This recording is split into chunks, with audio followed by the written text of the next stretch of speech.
Arthur, bom dia, bem-vindo ao Redação. Eu queria que você primeiro explicasse para a gente como foi feito esse trabalho, qual é a abrangência dele, a metodologia, enfim. Vamos começar do começo. Bom dia.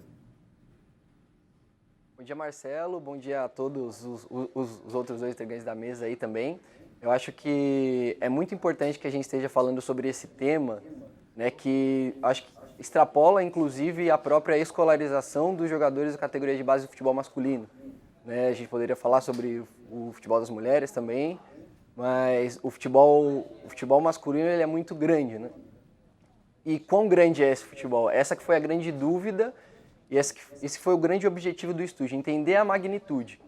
Faltam dados, né? Você pergunta para dirigentes de clubes e inclusive para a própria CBF, você tenta levantar essas informações sobre quantos jogadores existem, inclusive no futebol profissional, e ninguém sabe exatamente qual que é esse tamanho. Então a gente, né, para publicar esse relatório, a gente se baseou primeiramente em documentos oficiais, né, em outros estudos, né, que estimam os números do futebol, tanto no profissional como nas categorias de base, e depois conseguimos aí algumas informações dentro de clubes, que são alguns estimados, alguns mais específicos, e por conta desse nosso universo, né, de clubes entrevistados terem sido não tão grande, todos os números que são apresentados no relatório, eles são muito conservadores. Eu diria que quase com 100% de certeza, os números que tem nesse documento, eles são maiores. Quer dizer, a realidade. O cenário que você está traçando aí chega a ser um cenário otimista, né? E o que ele diz sobre escolaridade de jogadores de futebol no Brasil? Porque a nossa preocupação, evidentemente, é a com quem não segue a carreira. Claro. Né? Quem consegue ter sucesso no futebol, chegar a um grande clube, conseguir uma transferência para o exterior, está sacrificando uma coisa por outra. Claro. Né? Está deixando de estudar, mas está seguindo uma carreira que tem uma recompensa financeira, ele pode retomar os estudos depois. Né? A gente tem bons exemplos aí de jogadores que hoje estão voltando o Kaká, por exemplo, e o Mauro Silva acabaram de passar por um curso na FGV, enfim, acho que você consegue ali equilibrar de alguma maneira, mas você dedicar, como dedica no Brasil, né, Arthur, 10 anos da vida de uma criança ao sonho de ser jogador de futebol e chegar lá no fim e não passar na peneira, se torna mais dramático se você não tem uma formação escolar paralela, certo? Sim, sem dúvida, e essa é uma grande preocupação. Eu acho que os números do documento, de uma maneira geral, eles apontam não apenas para essa questão da educação, né? O processo de formação de jogadores no Brasil e também no mundo, não é um problema só do Brasil, ele é baseado na ideia de que você está encontrando um talento e não formando. Então, o que acontece, o que eu acho que é o mais problemático, é na base dessa pirâmide. Não estamos falando das categorias de base dos clubes grandes. Nas categorias de base dos clubes grandes, de uma maneira ou de outra, normalmente, na pior das hipóteses, os garotos vão para a escola, né? E eu tenho contato com clubes que fazem ótimos trabalhos nesse sentido. O problema maior é embaixo. E aí, por isso que é interessante que a gente entenda essa abrangência do tamanho do futebol masculino de base no Brasil. Então vamos falar dos números, né? Que eu acho que são importantes isso. Aí, não apenas para quem está acompanhando o futebol, mas eu acho que para o país de uma maneira geral. A gente tem, no ano passado, que foi quando eu baseei meus estudos, né, foram 448 clubes ao menos disputando uma categoria de base depois da idade mínima, que são 14 anos. Né? Então foram 448 clubes com sub-15 ou sub-16 ou sub-17 ou sub-18, pelo menos uma dessas categorias.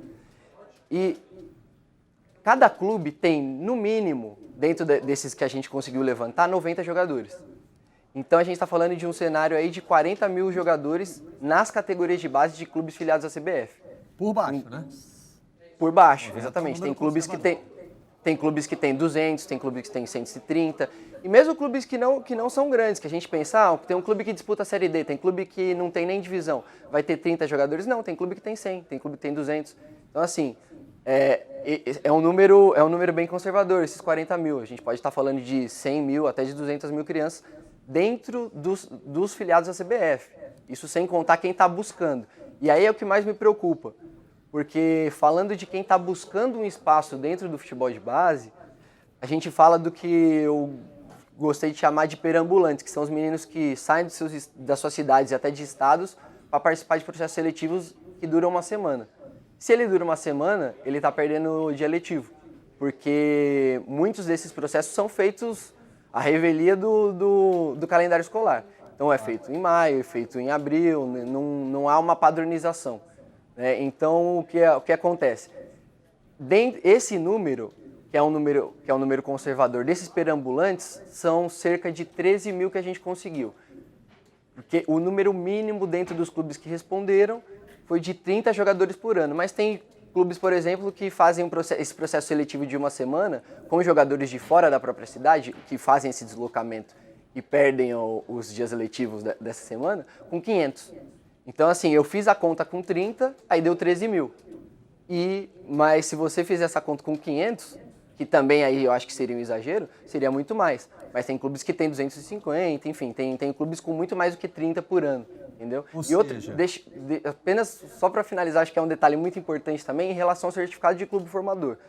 Eu acabei de passar que a gente tem, em números conservadores, 40 mil jogadores na base, sendo que 35 mil deles, falando do ano passado sempre, 35 mil deles em clubes sem o certificado de clube formador, ou seja, sem todas as garantias desse certificado, e uma dessas garantias é a escolaridade regular, né? Você está frequentando a escola e isso está sendo controlado. Nós preparamos uma arte aqui com os requisitos que o Arthur citou agora. Dentro desse cenário que você está traçando, enquanto a gente mostra, Arthur, o que dá para a gente entender, então, é que nesse universo aí de pelo menos 13 mil crianças, está acontecendo dentro do Brasil o que a FIFA tenta evitar com a proibição, por exemplo, de o Barcelona contratar jogador para base, de um grande clube europeu tirar um jogador do seu país, né? Ele não está sendo tirado do país, mas ele está sendo tirado da cidade dele, da escola dele, do convívio com a família, desde muito cedo. E, em muitos casos, sem que essas garantias mínimas que a gente está mostrando aí sejam apresentadas pelo clube formador, né? Sim, e uma delas é a questão da escolaridade, né? Como a gente citou, e o relatório ele, né, aborda assim, de uma maneira mais enfática. Mas todas as outras garantias, elas são muito básicas, e principalmente se você levar em consideração que já existe uma lei federal que versa sobre isso, que é o ECA, né, que é o Estatuto da Criança e do Adolescente.